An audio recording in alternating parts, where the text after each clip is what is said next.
Okay, good morning, everyone. This is Toni Navy, and welcome to Small Business Leadership Edge. This is the show where we're going to get a chance today to do some powerful things with the guest audience that we have. We're talking about reopening America, and we've got some thought leaders that are going to share some insights, discuss workplace issues, transportation, what's going on with the pandemic's impact on the environment for our companies as well as our communities. And so for those of you that don't know me, I'm Toni Navy, and I am a business strategist as well as a #1 best-selling author. But as the host for this show, we get a chance to bring major experts that are coming aboard, corporate executives, to give you big business solutions that we get a chance to transform and give you some nuggets of wisdom to build and grow your small business. I'm going to welcome our two guests today just to get a chance to say hello before I introduce you both, as well as jump into the session. So let me make sure we're set, and if you guys could unmute yourself, and I would love to have you say hello. So welcome to the show, Randall Martinez. Welcome back, I should say. Hello there, Toni. Good morning to you. Thanks for having me back. I'm looking forward to this. Fantastic. And good morning, Letise LaFeir. How are you? Hi, Toni. Thank you for having me. I'm doing well. Okay, fantastic. Okay, so as we step into today's conversation about reopening America, what I'd like to do is get a chance to talk to you, Randall, just for a few moments before I bring in Letise, simply because previously you were on the show a couple of months back and getting a chance to talk a little bit about some of the workplace things and some of the things that Cordoba has done to prepare themselves for what's happening right now with the pandemic. So I want to actually revisit a few key issues, but before I do that, let me introduce you to our audience here. Randall Martinez is the Executive Vice President and COO of Cordoba Corporation. And this company is a powerful company in the state, of course, of California, but also well recognized or nationally recognized across the nation for their engineering, their program, and construction management of multi-million-dollar projects in the transportation sphere, the education and facilities, as well as water and energy projects. So what I like about them is that it's not just about doing the infrastructure projects. It's not just about their ability to deal with major complex infrastructure or high visibility projects, but it's also their philanthropic commitment to our community and those that they serve. So when I think about Randall and being a part of this particular program, as well as just being a part of the organization, he comes with over 30 years of experience in his background and in the industry, but he also gets a chance to lead the group or lead his team nationally. It's a multi-million-dollar firm.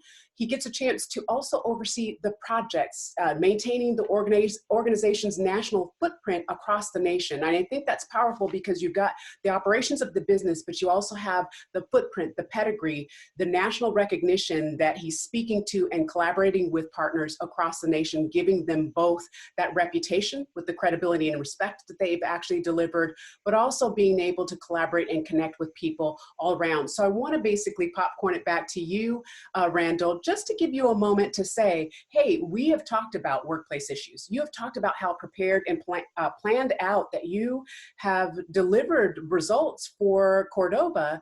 Can you say what's happening now? Because we've reopened, you're back in a space where, okay, I have heard you talk about how you've planned, prepared, you've gotten people back to work, you've mixed their schedules, you've done some key things that have been helpful, but we're now in the midst of really making things happen. How is it going in the workplace for you, as well as the projects that you have that are actually out in the communities that you're serving? Sure, Toni, thank you. Thank you for the question. And again, thanks for having me back on the show. It's a great program that we have here. Letise, it's really great to see you. I think the last time we saw each other might have been in December in San Francisco. And I just look forward to the time where we can see our friends face to face and not have to rely on this Zoom technology so much.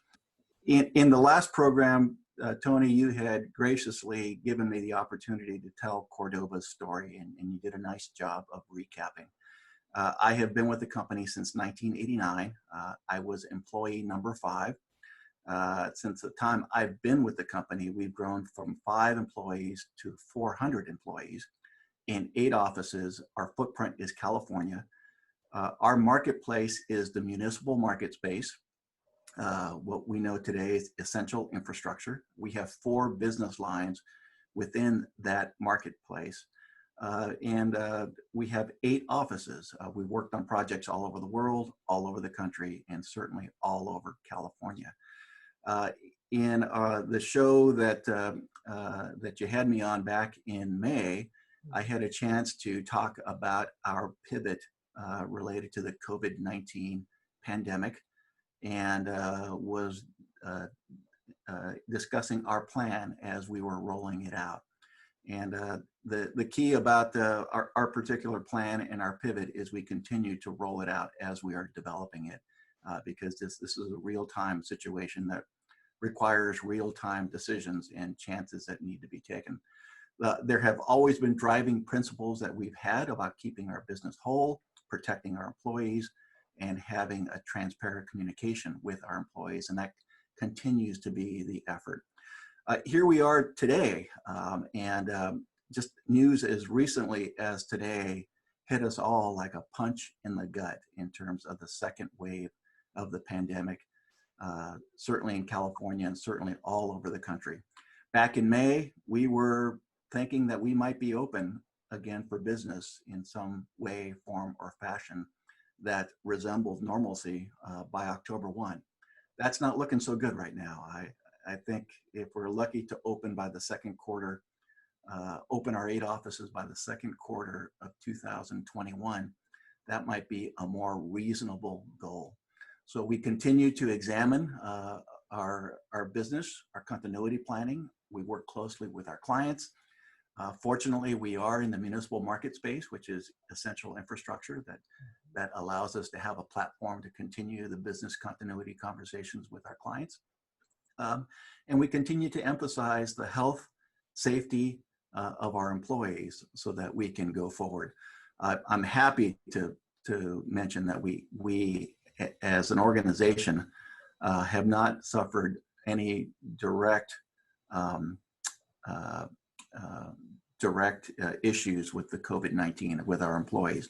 Certainly, we all know somebody who's been impacted, but our employees themselves have not been impacted. We continue to encourage our employees to work from home and to look out for their health and safety and well-being, and the well-being of their families. If they can take care of themselves first, then they can help take care of the business. And we're kind of operating off of that modus operandi. Thank you for asking, and that's our update. No, that's great. That's great. And it actually is a great dovetail, Randall, into my next question for you before I bring Letise in. And that is in regards to the fact that Cordoba, of course, like you just said, a part of the essential workers as well as the projects that you deliver, they're essential. And so one of the things that I know is that you've got some things in helping our essential workers get back to work by doing projects that are relative to our safe public transportation and options for people that are commuting on a daily basis. Can you talk about Cordoba's projects, or one of the projects that might be of significant value and impact to the community coming back to work in the midst of the pandemic, which is now not only just a now time thing, but it's a long-term kind of concept? Sure, thank you for the question. It's a good question. Within the municipal market space, Cordoba has 4 business lines. We operate within what we call schools and facilities as one line. We operate within water infrastructure, that's a second line. We operate within energy infrastructure, that's a third business line. And then the fourth is our transportation transit sector. The services that we provide across the board to all 4 sectors are detailed civil and mechanical engineering, along with program management and construction services like construction management or project management. Within the project management area, we also offer planning that helps make engineering type of decisions. And to just give an example of what you're talking about within our transportation and transit portfolio, we are working very closely with the Los Angeles County Metropolitan Transportation Authority as they are looking to expand upon the light rail system in Los Angeles County. couple of years ago, they passed locally a bond measure that provides, without sunset, about $200 billion worth of dollars to invest in these types of programs. Within Los Angeles County, there's a quadrant of the county known as it's basically southeast of downtown Los Angeles. We sometimes refer to it as the Gateway Cities area. And that area has the highest potential ridership and the demographics of people who would typically ride transit systems, but yet that quadrant has not yet been serviced by Metro. Metro investments to date have been in downtown Los Angeles, the North County, and also the west side of Los Angeles. So we're very proud in that our firm has roots in that particular quadrant to be working with Metro to develop the first ever light rail transit system that cuts through the Gateway Cities program. We are the lead engineer. We are leading a joint venture team to do the planning and engineering to support the decision to identify the exact route.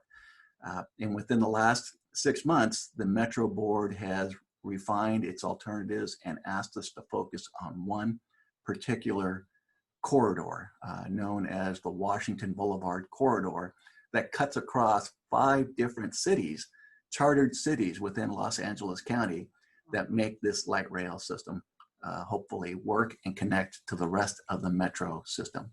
So we are in the conceptual engineering phase supporting this, working through the pandemic to hopefully have and bring light rail to that area. And these are the folks that will most likely take light rail into downtown and to the west side just to get to work.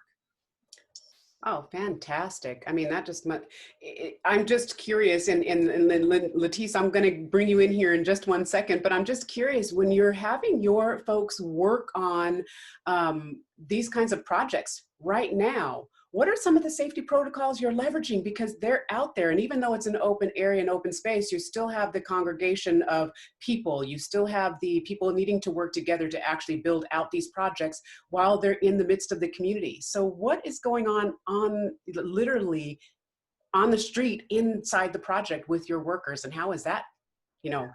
That's a great question. As I mentioned, the engineering team that is doing this engineering and planning work is a joint venture led by Cordoba. But our consultant group, we have 10 different companies and employees who work from 10 different companies that participate on this major program. We collaborate closely with the agency's environmental consultant, who at the same time is doing the environmental impact report, so that our record of decision can be issued once we select the ideal route. And that consultant team has another 10 companies working for them. So, and then you add the agency client as well, their project management team, their technical team, their outreach team as well. At any given point, there could be 50, 60 people working on a specific issue or a specific task. And the pivot that we have had to do is, this is engineering and planning work.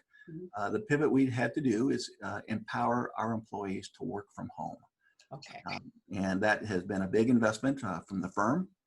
It was a decision we made early on and was the right investment. In the engineering world, everything is deadline driven, and we trust and rely on our employees to be able to meet their deadlines on their technical tasks. And it doesn't necessarily have to be between the 8 and 5 timeframe, 8 a.m. to 5 p.m. timeframe, allowing the employees and the team members the flexibility to work from home and still address the needs they might have at home, either with elderly folks who might be at home or school-age children who might be at home as well. So this type of flexibility seems to be working, and the entire team has bought into it. The key for us was to provide and invest in the technology to empower our folks to be able to do a good job, and they are. Oh, that's great. That's great. I appreciate that. And as people are hearing this, you and I both know you've got engineering teams that are typically, used to getting in a room together, putting up flip charts, working on their whiteboards, and they're now having to leverage technology inside the home that allows them to still have that kind of collaboration also. So I'm sure you're using technology tools that help them collaborate. It may be the phone, but sometimes there's something lost when you can't be in the same room and scribing something on the board where you're all collaborating about that. So are they using both that phone, but also some of the technology that helps them communicate and collaborate on the projects? The quick answer is yes. Okay. What I have to tell you is that I have a middle school age son at home, and somehow he has just gotten into the Star Trek series of the 1980s, the Captain Picard series. And I've been watching a few episodes with him, and it's amazing to me that the technology that that television program displayed in the 1980s is actually being used today in many ways. And technology is just an amazing thing, and something that we have to continue to embrace to help us do our work more efficiently, more effectively, and hopefully in a socially conscious way too. Absolutely. Well, I already like your son right now because I am a diehard Trekkie. I think I have all of the seasons up to, not the new school stuff, but I think I have maybe 342 episodes. I don't know how many discs. I have all of the movies, and I have 2 encyclopedias that are Star Trek. So I can say, he's on the right track. Let's just say that. But I want to actually, just get a chance to segue over to Letise, because a couple of the things that you said, Randall, were around the commitment, the change, the impact that you're making with the projects that you're working on, and the community and the environment. And that is one of the reasons why I really enjoy the connection between you being on the board of Resources Legacy and us being able to bring Letise LaFeir, who is not only a scientist, she's got the PhD in marine biology, but she's also the program officer for Resources Legacy. And I'll have Letise come in and talk a little bit about what you do for Resources Legacy. But one of the things that I thought was powerful is their cause. Resources Legacy Fund is about working with philanthropists, but also just in the space of conserving our land, our water, our ocean resources, and also dealing with the communities and social equity issues. So they bring together a couple of key things that just say, okay, we're really not going to go after just our resources, but also how does it impact the community? How do things like this pandemic impact the community? As well as doing 3 core things that I think are really critical for effectiveness. They are in a space of being able to implement. They are working with organizations that implement, or they actually step in and implement. They also, as Resources Legacy Fund, not only do the financing, raise the financing, working with philanthropic organizations like Cordoba and others, individuals, but they also get a chance to work on the policy or the legal side. Right. So when you take a nonprofit and they're just implementing programs, there's something to be said about that. And I think that's important. But there's a whole nother ball of wax to be able to say, we not only help and implement the programs, but we're also affecting the policy changes that need to be made. So it's implementing things to make it happen, but also the systemic changes that need to legally happen in order for us to continue to thrive and advance the causes. And one of the things I am so excited about having Letise aboard today is that she's not only amazing in regards to her commitment, but to oceans, to the water, to the commitment on her side to community and the initiatives that she creates. As the program officer for these initiatives, she gets a chance with over 13 years to do what she is passionate about. It is about the land. It is about conservation efforts. It is about socioeconomic challenges and being able to put those together, whether it's giving access to clean water, safe spaces, and as far as land and water and natural resources to communities that are underserved, or being able to impact on a global level the oceans and the impact of what we do each and every day on our natural resources, which are ever changing, especially according to the environments that we're in. So we are dealing with, and I'm going to spotlight you right now, Letise, with her background, I mean, between Randall and Letise here, she's also instrumental in transforming, right, policy. She's a champion, but she's on boards like the National Sea Grant Advisory Board, the Earth Echo International the board of directors there, but also the American Society of Limenology and Oceanography. And I feel like, okay, I'm here with these folks and I'm just like, I'm just Toni Navy, just trying to actually absorb some of this greatness. So I wanted to introduce you and thank you for coming aboard, Letise, because you've got not only Letise being the program officer, but the reason and the connection that's so invaluable with her and Randall is that he's also on the board of directors for Resources Legacy. So Letise, I'd love to hear you just talk a little bit about the projects that are going on with Resources Legacy right now, what's happening with the organization, as well as amidst the pandemic. How is that shifting some of the priorities, or how you're having to pivot to still deliver and make change? Thanks, Toni. So as you mentioned, Resources Legacy Fund is an intermediary organization. So we are a philanthropic organization. We work closely with philanthropists and other donors to bring in the funding. But the most important part is that, as you started to allude to, our staff members are practitioners. We come from legal backgrounds, scientific backgrounds. We know the policies inside and out.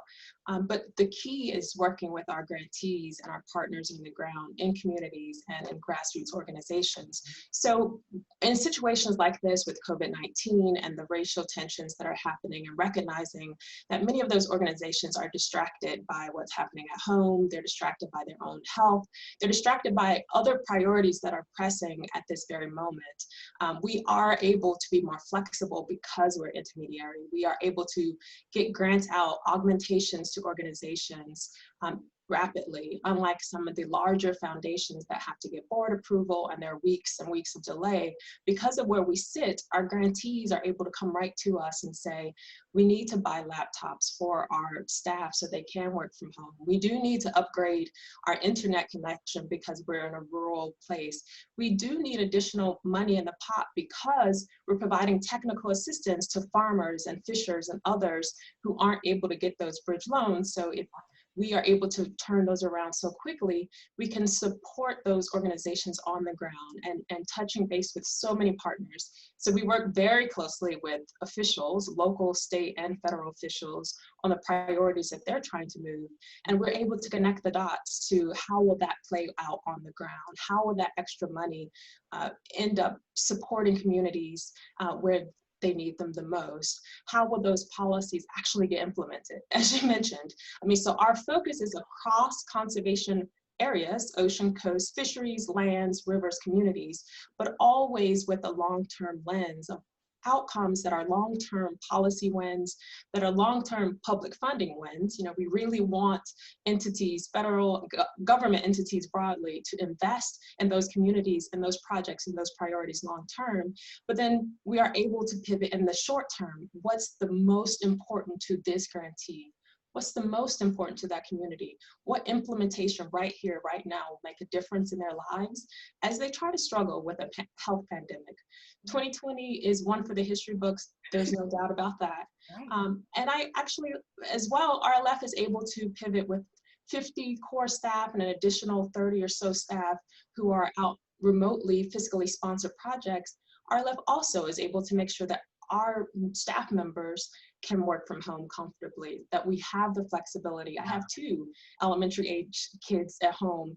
And just before this, had to make sure that they were situated, had lunch, had all those things.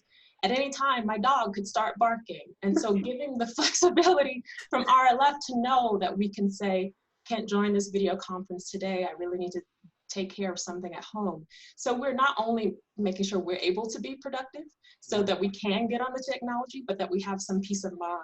I mean, even giving 2 employees a subscription to the Calm app. So if we need to just go meditate, it's built in.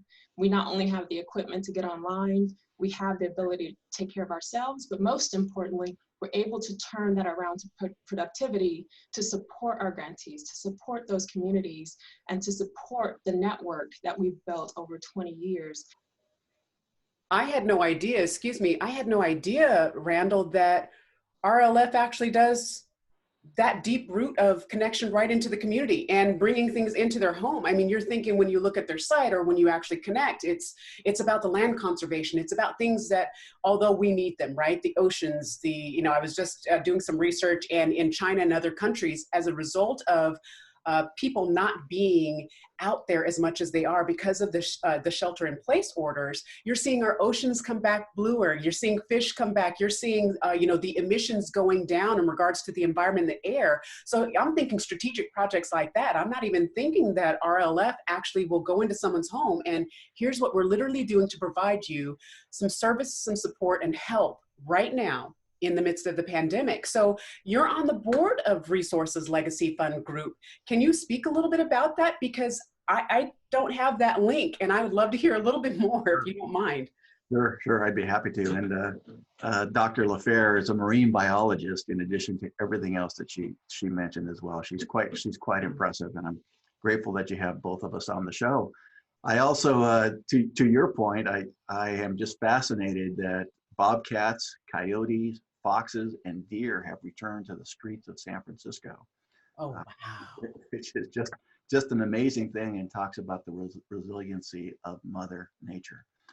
In terms of the Resources Legacy Fund and my involvement in probably to answer the question of why, what's the connection with what we do at Cordoba, bear with me as I walk this through, because it's directly related to Cordoba Corporation's business. You should have to think about it from a different perspective. As I mentioned, we are in the municipal market, essential infrastructure.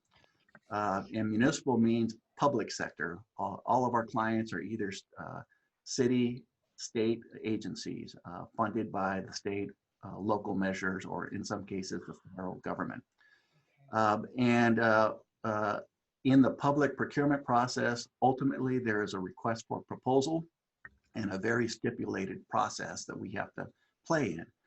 And the key to positioning ourselves for success in that type of procurement process is all the preparation and advanced work in positioning and information gathering for trends, for opportunities, and for specific projects. That's the artistic side of our business, the getting the business part. The scientific part of our business is the engineering and the construction services. Some might say that the engineering and the construction is actually the easy part. The hard part is all the other stuff related to developing opportunities and bringing them home. As we work in this space, there is a body politic. There is a body that develops public policy, and then that public policy becomes projects. And for us to be effective, for me to be effective, I have to position myself as a thought leader with our key stakeholders in each of those three areas. So we work with elected officials to help get them elected to develop their platform. Once they're elected, we help them with the public policy component of turning their vision into a mission in the form of white papers, in the form of community organizing. And then eventually that might become a project, whether it's a stormwater capture project or the modernization of a local school. That's kind of the process, and ultimately that leads to the public procurement.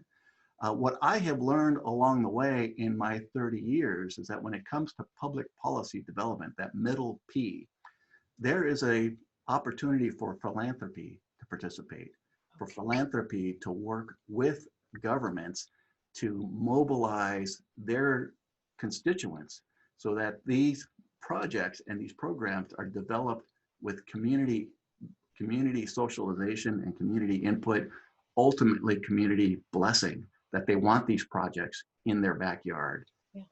And that's an area that I found philanthropy could participate in.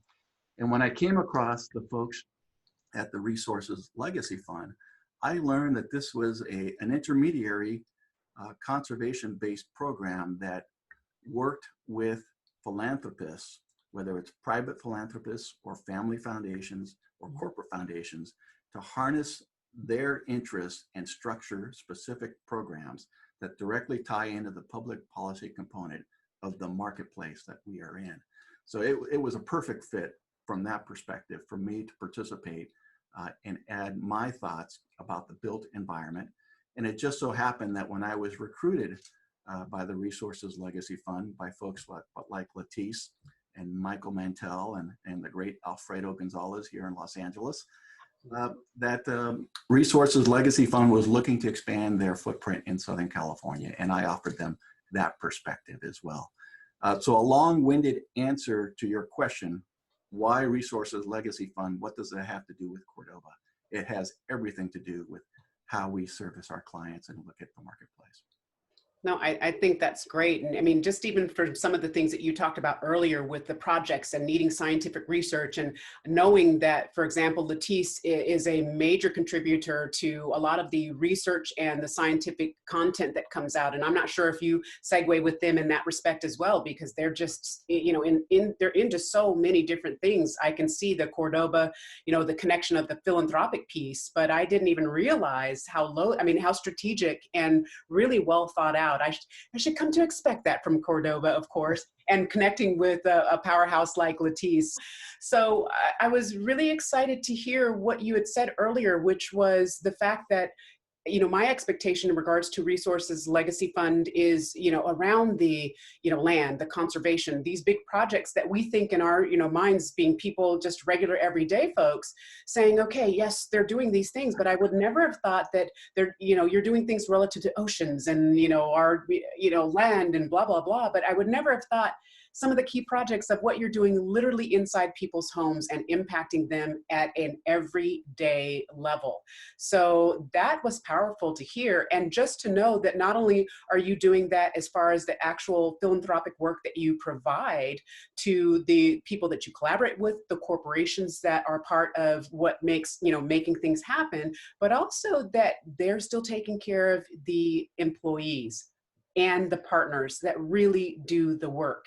You're working from home, you're getting a chance to have the resources that you need to have that mental health, but also the stability of, you know, just the connection. And even the things that you see here, this is real time, folks. This is live because this is showing you that we're living in the same space you are.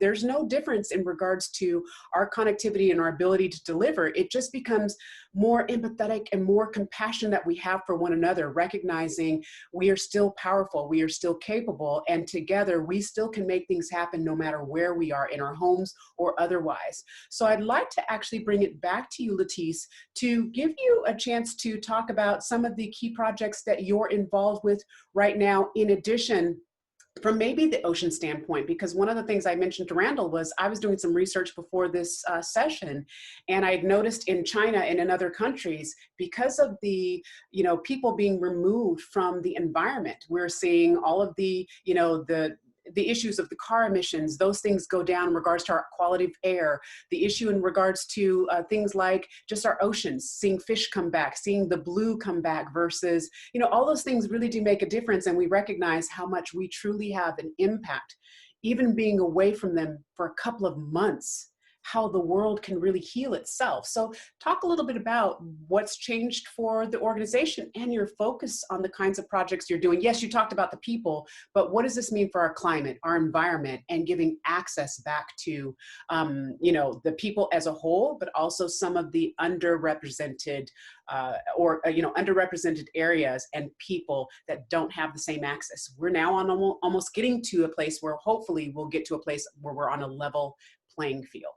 But to your question about the environment itself, so part of what I heard Randall starting to say is we do work very closely with researchers as well. So though I'm a scientist on staff, we work very closely with our research institutions, especially in a place like California, as you know, are well-renowned. And so though we're starting to see nature heal itself, so one of our biggest conservation sayings, you know, if you give nature a chance, it will heal itself.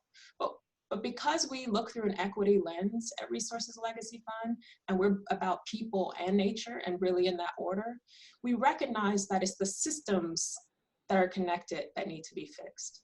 And so though we are seeing nature rebound in some places, we also recognize that there are people who can't access those beaches, who can't access those parks or those green spaces, even in the middle of the pandemic. So we also see research that being able to get outside and exercise and walk helps with your sanity while you're closed in for 3 months. It's also highlighting how we have park poor communities in places like Los Angeles. I used to work for the first 2 years at Resources Legacy Fund in LA, and it's one of the most park poor places in the country. So not being able to stay healthy due to a pandemic that's attacking our bodies, and not being able to find green space, or not even being able to go to the beach because so many communities have been pushed away from the shore due to infrastructure and pricing and all these other elements that are built into a system that keeps them out. They can't even get there. They can't walk to the beach. They might not have the appropriate transportation to get to the beach. Once they get there, they might not be able to park there. There might not be a bus line. Those things are what we're seeing are actually intimately connected. So we can't easily, celebrate that dolphins are showing up at ports, or that we see those maps that are clearing of emissions in the short term, when we recognize, if we look through that lens, if we fix healthcare systems, if we make communities stronger and more resilient to climate change, if we work really through that people lens, nature also will be supported. There are people of color and tribal indigenous communities already respect nature. They already know that balance is important.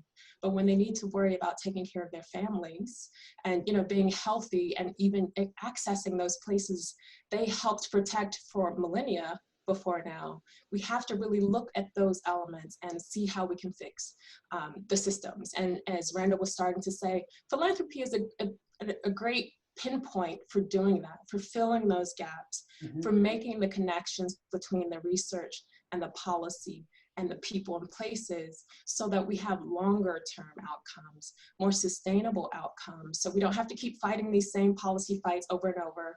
So people don't get left behind when schools close for months on end. So people that need to go to work because they're essential workers recognize that they have the care that they need. So I just, want to acknowledge that. And through all of our work, we're really seeing that it's the interconnected systems that are most important to look at, and you can't separate them and celebrate one win over another, because if any part of it's left behind, we see the domino effect. And so Resources Legacy Fund is effective at connecting those dots and filling the gaps and really making this a more sustainable and more equitable place for people in nature, so they can get outdoors and celebrate the protections that we have. Oh, I think that's fantastic. And I completely agree. I like the concept of you saying, hey, we're not leaving any portion behind. And I still think that, and I'm going to actually play a quick video from Resources Legacy that I think talks about the access to public spaces, but we still have a chance and an opportunity to recognize the impact that we make. And to me, we also have a chance to recognize that we can no longer go back to the way we were doing things before. This makes us recognize that this is the impact when we are not putting that, blueprint forward, where it really impacts our environment the way it is. But it also makes us think there are different things that we can do differently in order for us to still be coexistent with our, oceans, our waters, and having the clean air. It just makes us change how we leverage technology, how we deliver projects, and how we do things. But you're right, still giving the access to people and still being able to do things, and hopefully having people do things responsibly. Because what we have seen in some cases with beaches opening back open and parks, are people just going right on back out there and acting like COVID is not a part of our lives today, and that you don't need a mask and you don't need to socially distance, which on one side of the hand is just not, not the way that we can go, and not the way that's going to be effective. So I'm actually going to play that video, and then I'll come back because we have a couple of questions from the audience, and then I'm going to turn it back over to you both. At Resources Legacy Fund, we believe that every community deserves access to green space to live a healthy life, whether that's a state park or within their very own neighborhood. Parks are integral for the public health of a community. If you don't have a vibrant, healthy park, the people living around that park will not be healthy. Through hundreds of actions and investments, our work with our grantees and partners has strengthened conservation policies and increased long-term public funding for conservation. In 2018, Resources Legacy Fund supported the research that helped pass a number of parks measures, including Prop 68, providing $725 million for building and rehabilitating parks in underserved communities.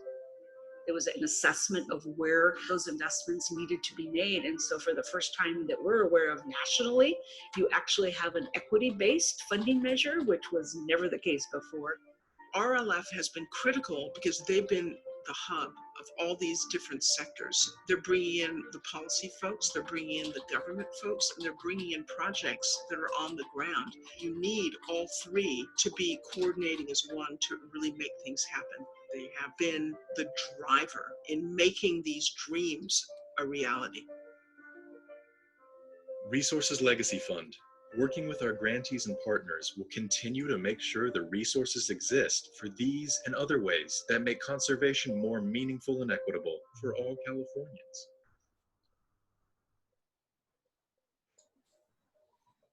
And we are back because that is a powerful concept in regards to making things accessible, not just California, but for every place across the nation.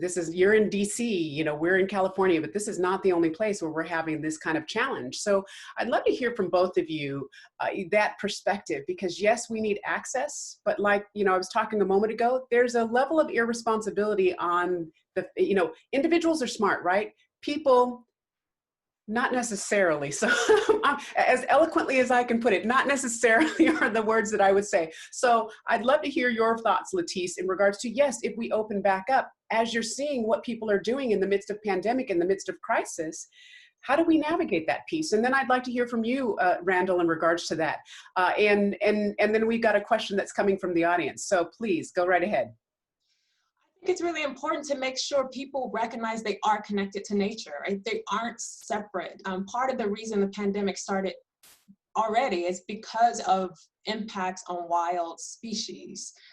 Based on some of the research, even the source of how these pandemics start and then how they spread. So I think if people recognize that their own health is connected to the health of the environment and vice versa, that helps, you know, first of all, to help people make better decisions. That if you're making a decision about the environment and other people, that if you recognize that we're all connected, all of us are connected to each other, it makes it harder to be selfish. But again, if you're also protecting more places and making them accessible across communities, you don't have to crowd one beach because that's the closest one to you in a 2-hour drive. Mm-hmm. You don't have to crowd a trail in a national park because it's one of the fewest places you can access. I think if we recognize not only our connection to each other and our connection to nature, and then start making equitable decisions about how people can take care of their own health and be a part of the environment,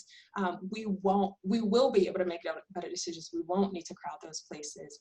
So that's what I'll say. I mean, as you mentioned, obviously people make individual choices based on a whole set of circumstances, but we need to make some of these, give them more choices, more options, better opportunities, better spaces closer to them, so that they can do so. Absolutely, absolutely. No, and I appreciate that. And Randall, your thoughts, because it's not only just that we are connected, but also it becomes now the imperative of how we connect. And everybody is not necessarily so thoughtful, but there's still a way for us to be able to connect with each other that is safe and that really still promotes the opportunity to have that kind of access. So what are your thoughts in regards to? Yeah, we're getting into deep thoughts here. You know, Right. I like to surround myself with really sharp, smart people who I trust and can count on, and that's I think it's an element of my personal leadership style.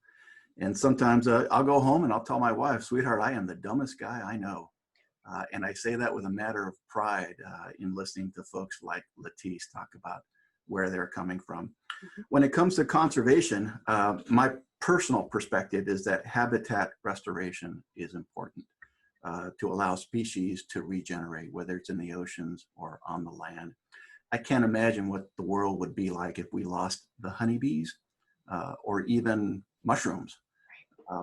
Honeybees, they help us flower and grow, and mushrooms are essential to research to fighting pandemics and providing for vaccines. And both are on a death watch at the moment. In terms of the question you asked about people stepping up and doing the right thing, I think it really comes down to our leaders, different types of leaders, leaders in the household, leaders at school, leaders at work, elected leaders as well. I fancy myself to be an amateur historian, and I often think about the founding fathers and things like the Declaration of Independence. And the Declaration of Independence starts off about saying, we the people, in order to form a more perfect union, as the intent for the Constitution. And I always find it fascinating that it's a more perfect union, not a perfect union, meaning that democracy is always going to be a work in progress. Add to that climate change, add to that changing demographics, add to that social history. It's all going to develop and it's all going to go forward, and we have to stay ahead of the curve. We have to address our history in order to move forward. Letise, you talked about social justice. Going forward, absolutely social justice needs to be part of every conversation. And certainly from our company's perspective, as we are trying to figure out how to emerge from this social despair, a better, more sensitive and informed company, social justice is important, equity is important, diversity is important, inclusion of all perspectives is important. And at the end of the day, all of these folks need to have jobs. So we're trying to figure out how to reimagine our philanthropic interests on a going forward basis that emphasizes jobs. If our folks in general have a good education and a job, a lot of these social ills will hopefully be addressed in a way that allows us to go forward. And I definitely appreciate both of your perspectives in regards to this issue, simply because it becomes so so critical to hear how in the commercial sector that we work, how the people that are putting, you know, jobs on the plate, the people that are taking on the initiatives for our climate, for really making sure from a leadership standpoint on both sides that we are bringing people together on all fronts, because our lives are integrated right now in a way that they never have been before. We have not always been at home, having to lead, having to do our jobs, having to be the head of or a part of our family and make that entire dynamic work, all while being at home.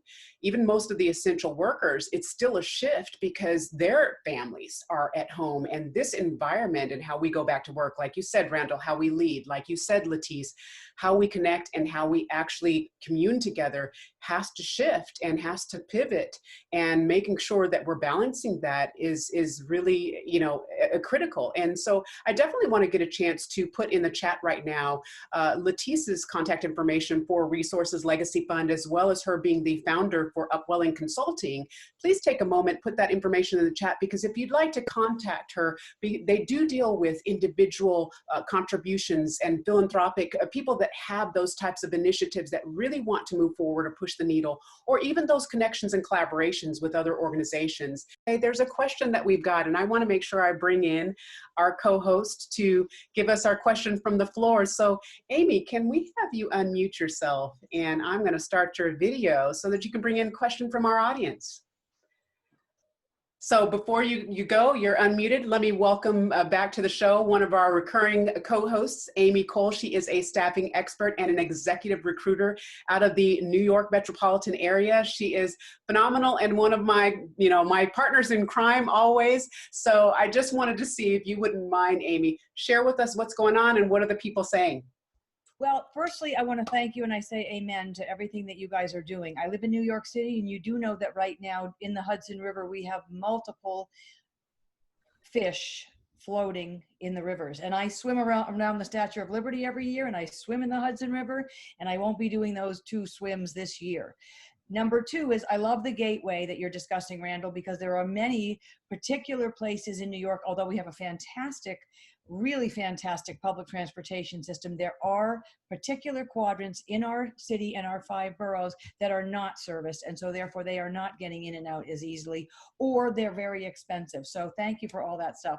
One of the things that's coming to mind, and the question that came up in the chat was, it sounds as though without the two of yours partnerships there, and I'm paraphrasing a bit, but your partnerships together is what's making both of your systems work. Randall, you mentioned your 4 different divisions that you work with, and then Letise is that relationship, being on her board, supporting her philanthropically, in fairness, is a revenue stream for you because of that relationship builder. And I think we're all small businesses on here, so I'm stretching the questions, which is what I do a lot for, Toni.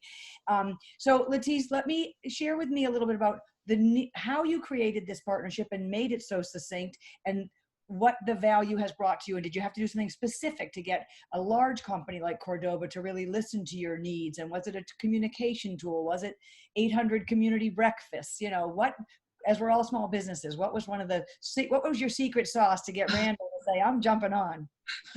Well, I'd say our secret sauce is our president, Michael Mantell, who is the rainmaker, so to speak. He's the partnership builder from the top, and then the rest of our team, we thrive on partnerships. So the way the Resources Legacy Fund works, we require partnerships, and that's with our funders and with elected officials and with the grantees. So definitely the partnerships, but we obviously look to see how we can leverage each other's strengths and how we can build up each other's weaknesses, right? And fill in those gaps again, as I mentioned. So working with an organization like Cordoba in Los Angeles, as we focus our attention and really building our platform in the LA area and working with the communities and the officials there, we recognized that Randall was a leader in that community, and the elements of equity and conservation that we wanted to advance there. He'd be a great partner to help us think harder, think better about how to approach those things, and really feed off of each other for the work that Cordoba was doing, and some of the expertise we were able to provide, and vice versa. So that's just one example of the many partnerships we have with our board members, with elected officials, and including here in the federal space. I manage our federal program. So the partnerships are key with the individuals, the businesses on the ground, the communities, and all the way up. Fantastic. Anything to add to that, Randall? Thank you, Letise. I think that's right on. What it comes down to is you're working with people, and it's the connection that you have with that other person sitting across the table. Either you like them or you don't. And I like to work with people that I like, and people who see the world from the same perspective as I do, and that allow me to grow and contribute as well. Whether it's my relationship with the Resources Legacy Fund or any of the other organizations I'm involved with, that's what it comes down to, the people getting along with people.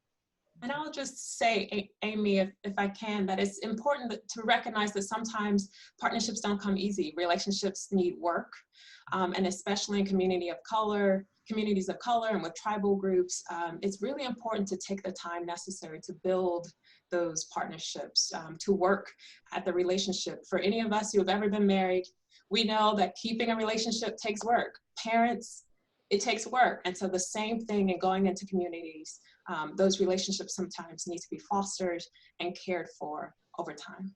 That's nice. Thank you. Yeah. It's fantastic.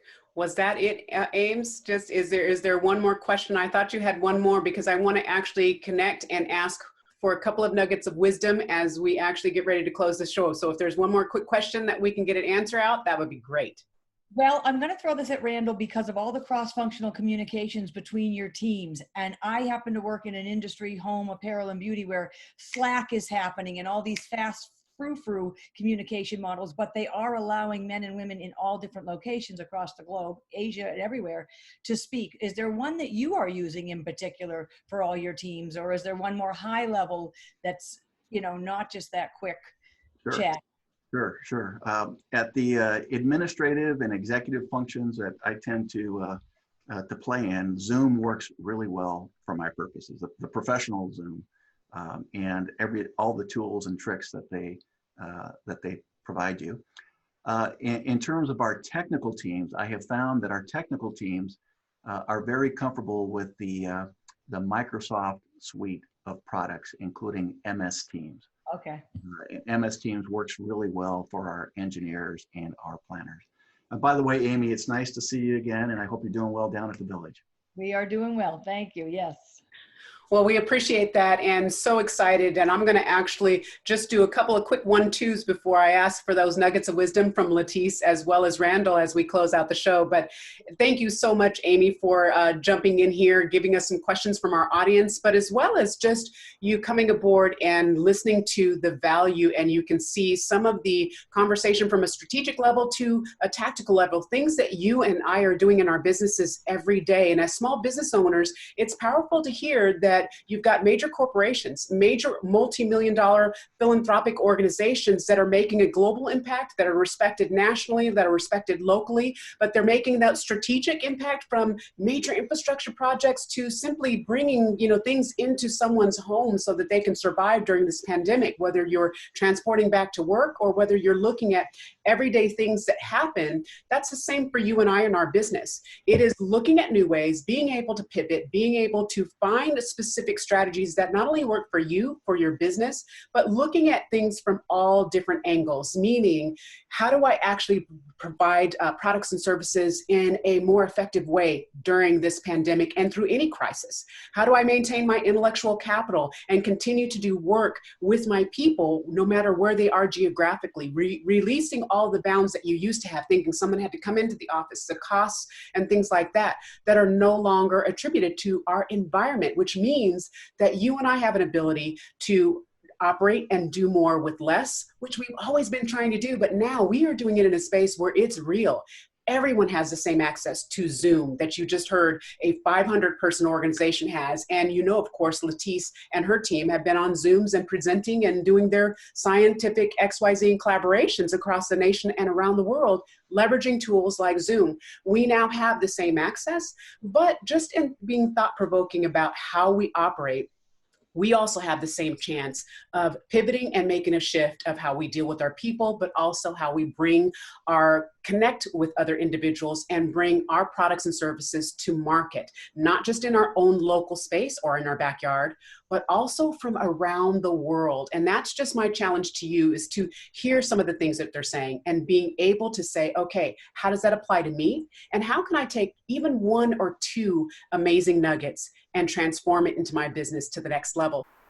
So for more information in regards to our panelists today, Randall Martinez, the Executive Vice President and Chief Operating Officer of Cordoba Corporation, as well as Letise LaFeir, the Program Officer and the Scientist, our Marine Biologist for Resources Legacy Fund and founder of Upwelling Consulting. Can't wait to actually continue connecting with them, as well as hearing some last words of wisdom that they're about to share. But if I can get one quick thought from you, Letise, and one quick thought from you, Randall, as we close today's session. So Letise, ladies first. Well, I'll just say, stay in the fight. So we recognize there's so many things to balance and so many challenges, and from hour to hour trying to stay sane and productive. Just keep at it. Yeah. Okay. And Randall. Yeah, good answer there, Letise. I agree, we have to fight on. And I would have to tell you that since I'm a product of the 70s, I'm reminded of a saying that was active in the 70s. Think globally, but act locally. You guys have both been fantastic, a distinguished panel of amazing background and expertise. So I appreciate you both. And thank you all for chiming in, because we're always here, Small Business Leadership Edge, Tuesdays, 10 a.m. Pacific, 1 p.m. Eastern. And I'm looking forward to connecting with you next Tuesday. Make it a great day, everyone. Take care. Thank you, Toni. Thank you.